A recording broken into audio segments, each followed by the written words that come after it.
मैं ख्वाब तो नहीं देख रही? उमर, क्या वाकई तुम मेरे पास हो? हाँ बिल्कुल, मैं तुम्हारे पास हूँ।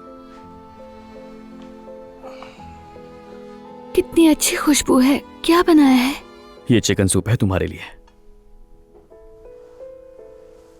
जब मैं बचपन में बीमार हो जाती तो बाबा मेरे लिए बनाते थे। मैं फौरन ठीक हो जाती। तो देखते हैं मेरे बनाए हुए सूप से तुम ठीक होती हो कि नहीं। तुम्हारे आने से वैसे ही ठीक हो गई हूँ मैं। मगर ऐसी बातें करके तुम सूप पीने से नहीं बच सकती हो। इसलिए नहीं कहा मैंने। चलो पी लो इसे।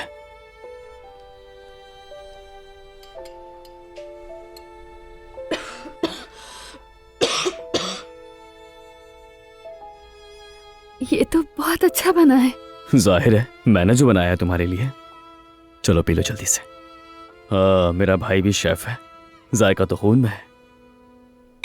वाकई बेहतरीन है।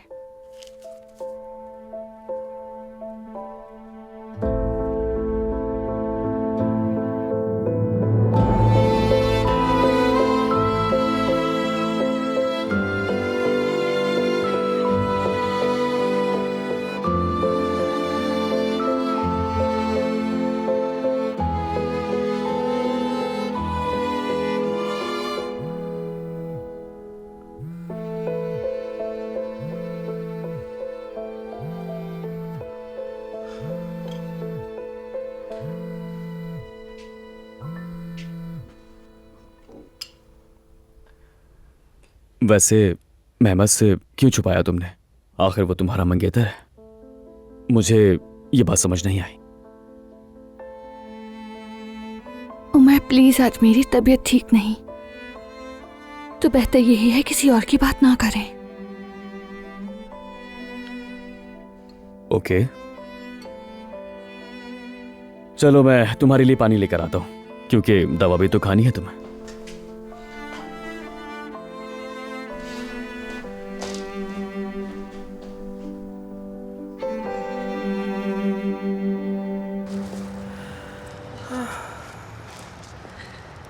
हाँ तो जुमाना बेटी, बताओ कैसी हो? सब खैरियत तो है ना? सच कहूँ तो आज काम में इतनी मसरूफ थी कि तुमसे बात ही नहीं हो सकी। वैसे ही हूँ आपा, बस बतूल के लिए हर वक्त भाग दौड़ में लगी रहती हूँ, और तो कुछ नहीं। फातिमा आपा और नाजली के साथ काम करती हूँ, बस इसी तरह चल रही है मेरी जिंदगी। नहीं बेटी, मैं वो नहीं पूछ रही। यानी तुम कैसी हो, तुम्हारी जिंदगी। क्या जिंदगी में कोई ऐसा है जिससे तुम चुपके चुपके मिलती हो? फिर से वही बातें आपा, क्या आप फिर से मेरे लिए कोई ढूंढ लाई है? मगर मैं भी ऐसा नहीं चाहती। अरे नहीं मेरी जान, मैंने बस वैसे ही पूछा। किसी खास से तो क्या, मैं तो दोस्तों से भी मुश्किल से बात करती हूँ। कल भी दिला का फोन आया था, उससे भी ढंग से बात ना कर सकी मैं। हाँ वही जो इस्तांबुल गई थी, वो तो नर्स है ना? जी वही।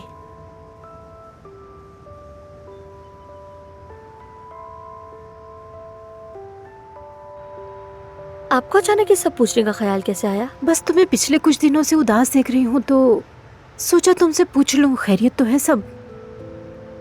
नहीं तो आपा, ऐसी तो कोई बात नहीं है। मुझे तो तुम्हारी हालत कुछ मोहब्बत के शहर में जकड़ी हुई लड़की जैसी लग रही है। नहीं आपा नहीं, और हो भी नहीं सकती। अच्छा चले आपा यहाँ से, हमें देर हो रही है बहुत।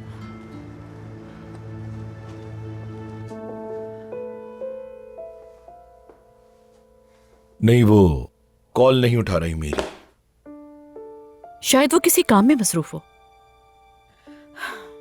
लेकिन वो काम तो यहीं पर करती है। पता नहीं क्या हुआ है। वैसे भी अक्सर वो मेरा फोन नहीं उठाती।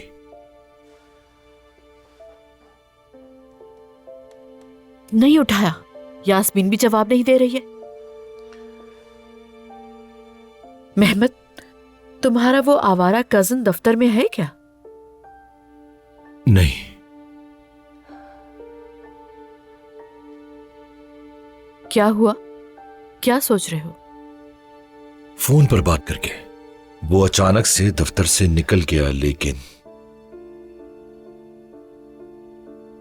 बुरा मत मनाना मेहमत बेटा, लेकिन तुम्हें क्या लगता है वो दोनों फिर मिले होंगे?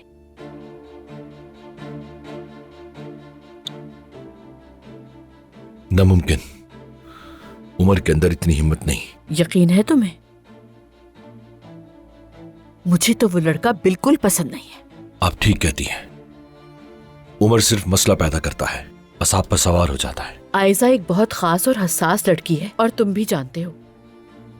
अगर उमर उससे अलग नहीं हो पा रहा तो उफ, पता नहीं ये कहां से आ गया। काश लंदन से वापस ना आया होता। ठीक कहा। हमारे पास गोश्त की 2 किस्म की डिशेस हैं। ग्रिल्ड गोश्त तो वैसे भी है हमारे पास। हाँ, और 2 किस्म के सूप भी है हमारे पास, और मेन्यू में पास्ता भी है। जबरदस्त। बस जैतून के तेल वाले खानों में कुछ कमी है। वो भी हम देसी खानों से पूरी कर लेते हैं। अम्मी, वो हमारा बड़ा बर्तन कहाँ है? असल में मैं खाना उसी में बनाना चाह रहा हूँ, वो है ना? हाँ हाँ है, स्टोर में है, ले आती हूँ। तुम देखना, इन खानों से हम सारी जरूरतें पूरी कर लेंगे। शुक्रिया अम्मी। ठीक है ठीक है। देखो उजान, खाने में तो कोई मसला नहीं है और तुम्हें इसकी फिक्र करने की भी जरूरत नहीं है। लेकिन ये जो कमाल है ना, ये सिर्फ तंग करने वाला नहीं बल्कि खतरनाक भी है। क्या कर दिया अब उसने? वो जो वकील है ना, सिनान या जो भी नाम है उसका, उसके साथ सर जोड़कर पता नहीं क्या क्या बातें कर रहा था। ये नॉर्मल है ये तो। सिनान ने तो उसे हमारे सर पे मुसल्लत कर गया था। नहीं, इस बार कुछ और है उजान। तुम चाहो तो मुराद से भी पूछ सकते हो। ये लोग कोई ना कोई चाल चल रहे हैं। सच में मेरी सिक्स सेंस में यही कह रही है। मैं उन्हें दिखा दूंगा कि चाल कैसे पलटी जाती है। तुम फिक्र ना करो नाजली, और मुराद को भी कह दो। ठीक है, अगर तुम कह रहे हो तो। नाजली, मैं तुमसे सिर्फ 2 दिन मांग रहा हूँ। उनके मुताबिक चलो, झगड़ा मत करो, मेरा इंतजार करो, ठीक है? ठीक है शेफ। यानी कप्तान के आने तक जहाज की कमान मेरे हाथ में है। और हमें वो एग्रीमेंट नहीं मिला। मुराद के साथ हर जगह देख लिया मैंने, सोचा इन्फॉर्म कर दूं तुम्हें। मैं घर में भी देख लूंगा, ठीक है? चलो ठीक है, फिर बाद में बात करते हैं। खुदा हाफिज।